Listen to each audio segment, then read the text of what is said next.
Alright, this is absolutely nonsense. The boys across the Gangnam Street are all over the place.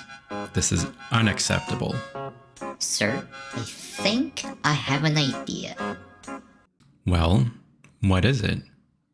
So, I've been observing their promotion activities for a while, and I've developed a strategy that'll allow us to compete with those boys across the Gangnam Street. Okay. According to my strategy, we'll definitely be successful by having just one more member than the boys across the Gangnam Street. I wonder if that'll work.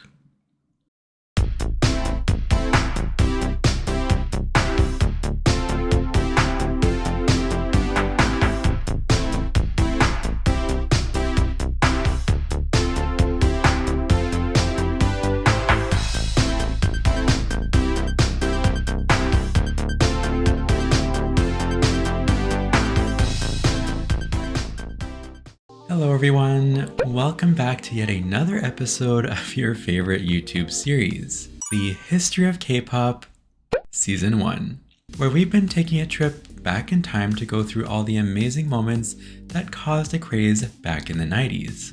I hope we've been making it easy and enjoyable for you guys to learn about all this history and not falling asleep.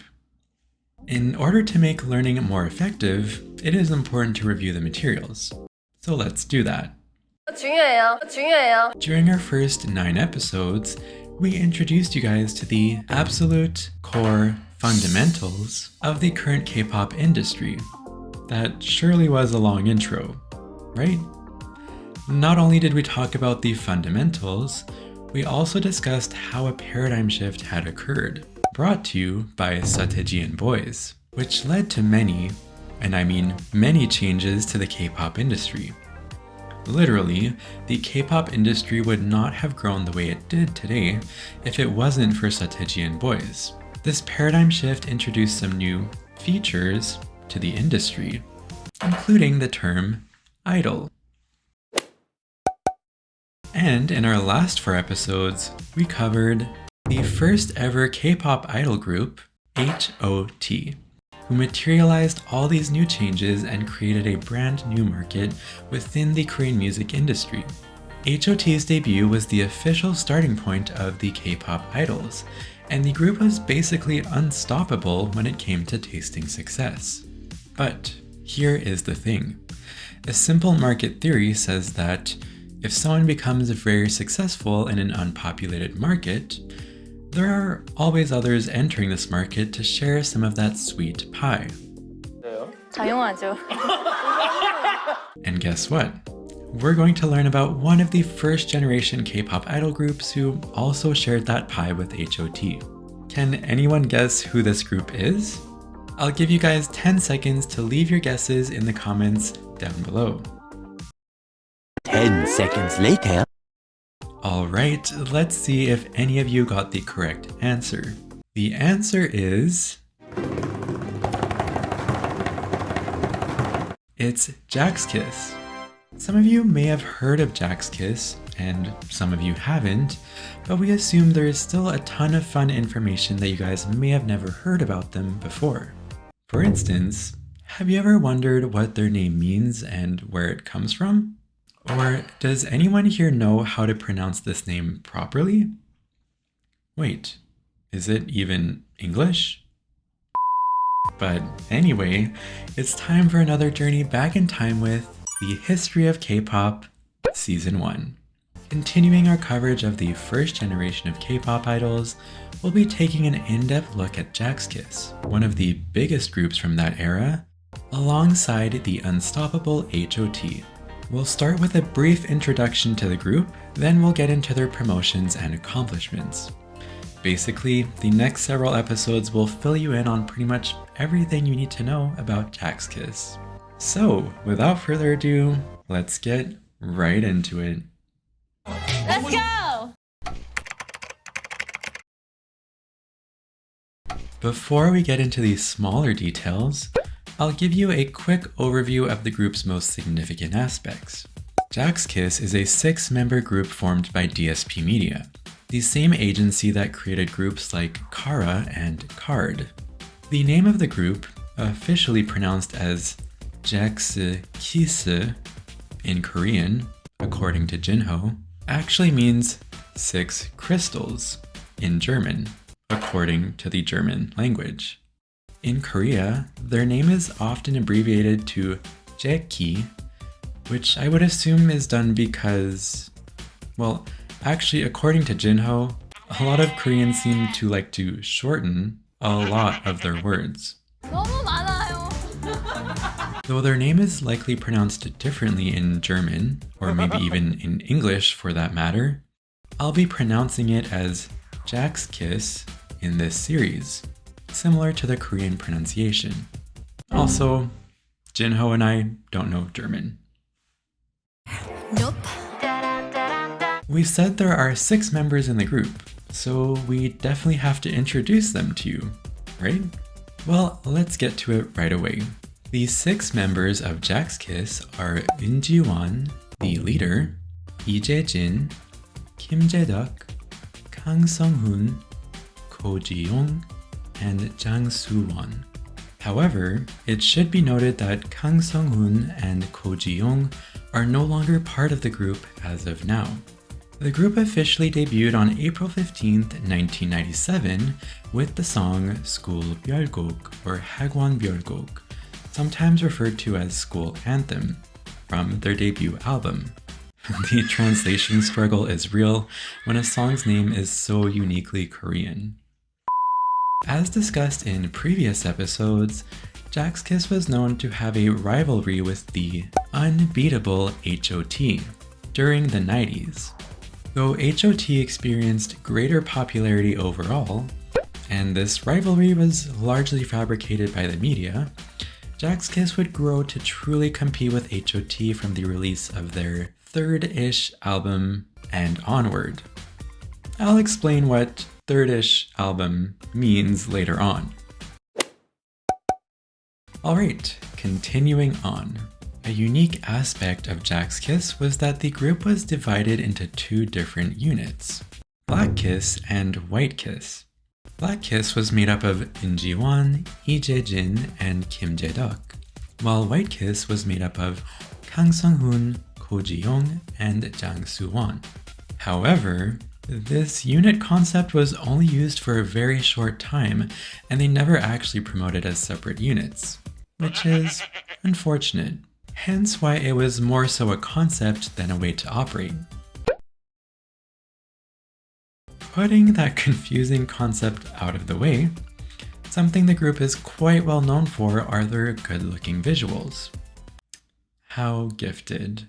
They are said to have received no plastic surgery, and though the members are all in their 40s as of 2020, or 2022 by the time we filmed this video, many believe they look like they are in their 30s or even in their 20s. This is one of the reasons they continue to appeal to many younger female fans, and fans in general, of course, in the current generation. Now, time for some actual history. I mean, this is the history of K-pop after all. Where should we start the story from? Oh, good call. Let's start off with that, like Jinho said. I guess the first thing I can tell you guys is that the first 2 members to be recruited into the agency were Eun Ji-won and Kang Sung-hoon, followed by Jang Soo-won, Lee Jae-jin, Kim Jae-duk, and finally Ko Ji-young. In that order. I should note that there has been some misinformation circulating about the background story of how Sechs Kies was formed. But in this series, my researcher Jinho and I will be delivering information as truthfully as possible. Anyway, back to the actual story. Let's start off with those first 2 members, since they are indeed the first 2 members to be recruited to the group. Ji-won and Sung-hoon first met the CEO of DSP Media, Mr. Lee Ho-yeon, and another producer while the 2 were studying abroad in Hawaii. While Hawaii is nice and all, the exact location they met was at a nightclub. Jiwon had been working as a DJ, and they were introduced to each other by the owner of the nightclub who personally knew the CEO. Seems like a great place to have a first-time meeting.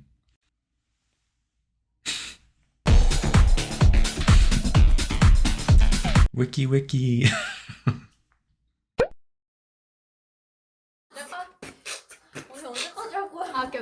During the meeting, the CEO shared that he was planning to produce a male duo group.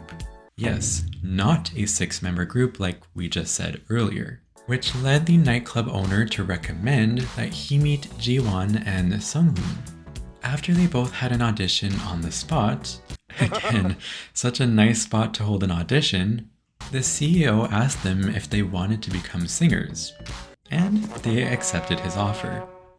That was easy. While the 2 members were practicing as trainees, the CEO witnessed and took note of the massive success of H.O.T, probably because it was impossible to not see how successful that group was. Well, thanks to H.O.T, the CEO decided to change the group's format from a duo to a 6-member group. For which he then started looking to recruit more members. 4 more members, to be exact. For some reason, Sunghoon strongly opposed this idea and was about to leave the agency, but the CEO eventually persuaded him to stay. Eventually. The next member, Jang Soo-won, went through the ever-competitive recruitment stage rather comfortably. He was one of those who exhibited the typical case of, I followed my friend to the audition and I passed, but my friend did not. Just like Oh My Girl's Binny, for example. Oh, and by the way, this example was brought to you by Researcher J. But back to our story. It turns out that Soo-won was pretty good at dancing and passed the first round of auditions. Having simply followed his friend there, however, Soo-won showed no determination to become a singer. I do feel sorry for his friend.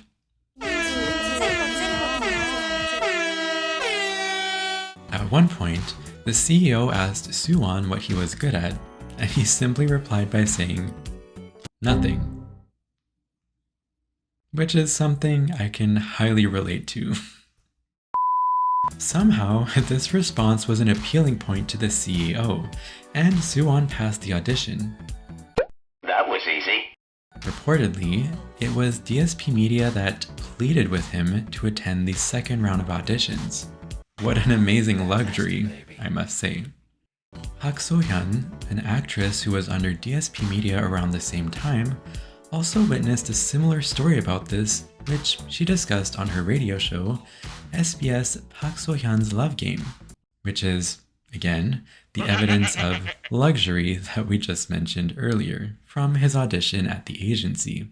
수원 씨도 정말 어떻게 해서 데뷔하게 됐는지 갑자기 생각났네요. 막 친구 따라왔다가 제가 사장님한테 듣기로는 네, 별 그때도 의지가 없었다고 예, 연예인을 할 의지가 예, 의지가 없었는데 너무 사장님이 장수현 씨가 무조건 잘 된다. 그때 사실 저 친구의 어떤 모습을 보고 사장님이 이렇게 캐스팅했을까 그랬는데 네. As for Lee Jae-jin and Kim Jae-duk, they were both scouted from Lee Juno's agency. And we hope that you guys remember him from our past episodes in our series. If not, Lee Juno is a member of Sechs Boys who later on established his own agency upon the group's disbandment. Initially, only Jae-duk was scouted, but Jiwon and Jae-duk persuaded the CEO to recruit Jae-jin as well. And their wish did come true. Oh, by the way, if you guys haven't watched our previous episodes on Sechs Boys, you can go ahead and watch that by clicking right up here. Please check those episodes out because we don't want you guys missing out on all the fun stuff.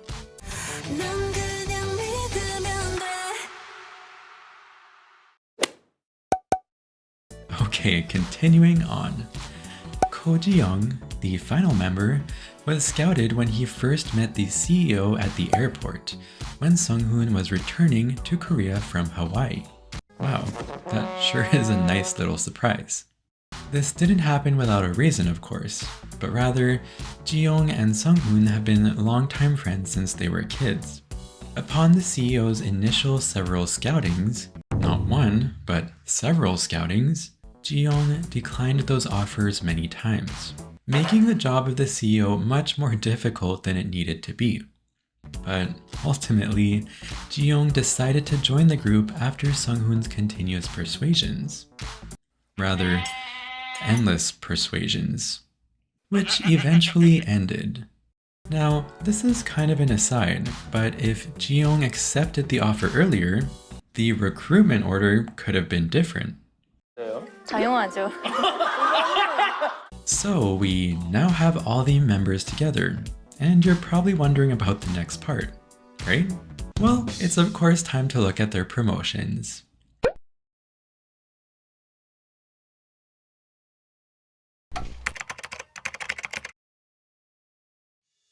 Now that all of the members are recruited, they got pretty darn busy preparing their debut stage and album, of course. And once it was ready, Jack's Kiss's first album titled Hagwon Byeolgok, or School Anthem in English, was released on May 14th, 1997. The first promoted song, with the same name as the album, was released as their debut song a month earlier. I genuinely don't understand why they couldn't release the song and the album together, but oh well. Anyway, its lyrics criticize the problems of Korea's education system, such as the obsession with grades. Not so surprisingly, the topic of the song naturally garnered attention from the teenage demographic. Those who can most relate to that, right? Their style of rapping over a strong beat and the acrobatic nature of their choreography made them stand out, successfully landing them around the 10th place of the Gayo Top 10. Pretty darn good for a rookie group. Interestingly, So Chan-hee, a singer who is best known for her hit song Tears, which is the song that is almost impossible for 90% of people to sing, sang the vocals featured in the chorus of this song. Apparently, both Jiwon and Sunghoon were not fans of this song, but Jae-duk and Jaejin liked it. There is this old saying in Korea, one bed, two dreams. And I guess this is a good example of that. The second promoted song from Jack's Kiss's first album is titled Sanai Kanen Gil, or A Man's Path, more famously known as Pomseng Pomsa, or Live or Die by Style. Just an FYI that Jinho pointed out during his research, but pom in this case is apparently a Konglish word that is inaccurately taken from the English word form, but it is meant to refer to style.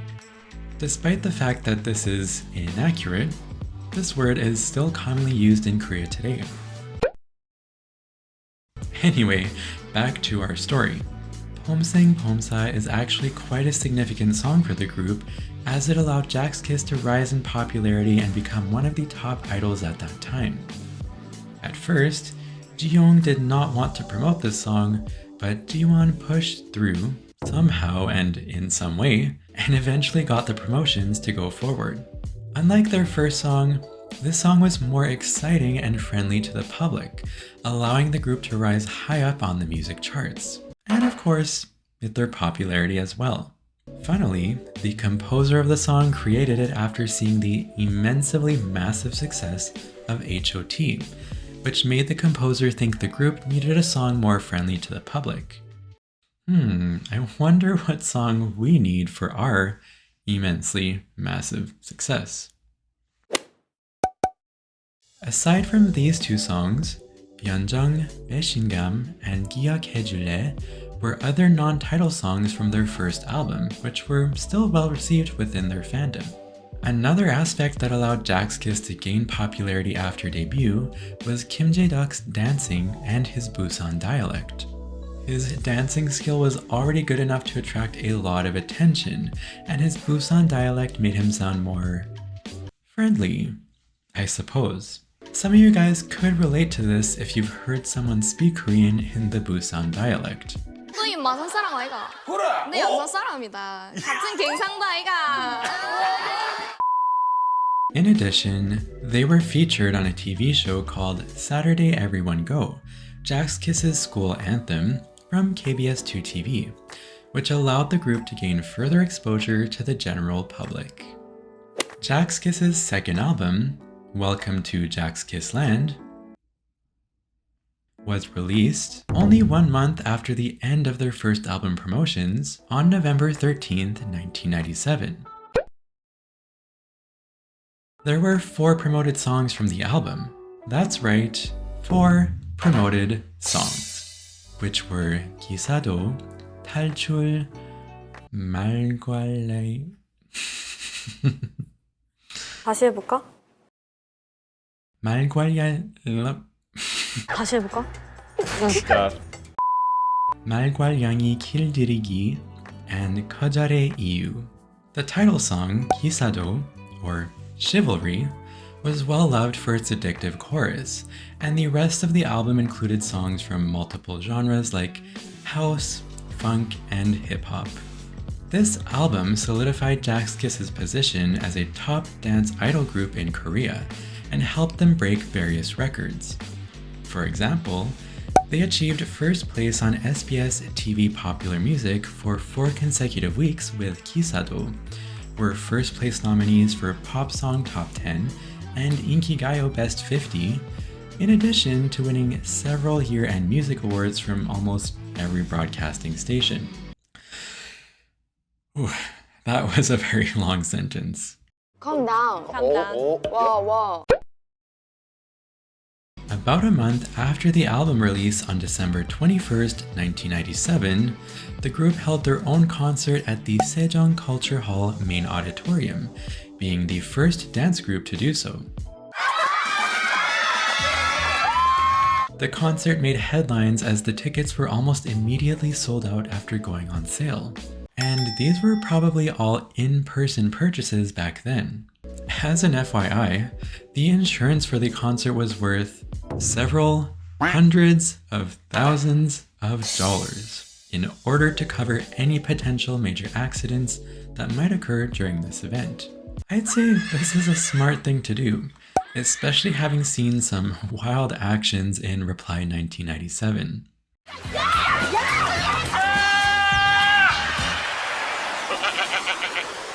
In 1998, Jack's Kiss wrapped up promotions for their second album by holding a 1-year debut anniversary tour, putting on concerts nationwide from February to April. Despite not having any break between their first and second album promotions, the group was already preparing a musical as well as a movie. Seriously, like, what happened to their resting period? From April 25th to May 5th, they performed the musical Alibaba and 40 Thieves. They also premiered their movie named 17. No, not 17 that we're familiar with a test screening on July 3rd, and later released it nationwide on July 17th. That's a lot of 17s. So many. Really? So many? I need my toe to count on them. And that brings us to the end of our first episode on the iconic group, Jack's Kiss. We talked about how the group was formed, their first 2 album promotions, as well as how to pronounce the group's name.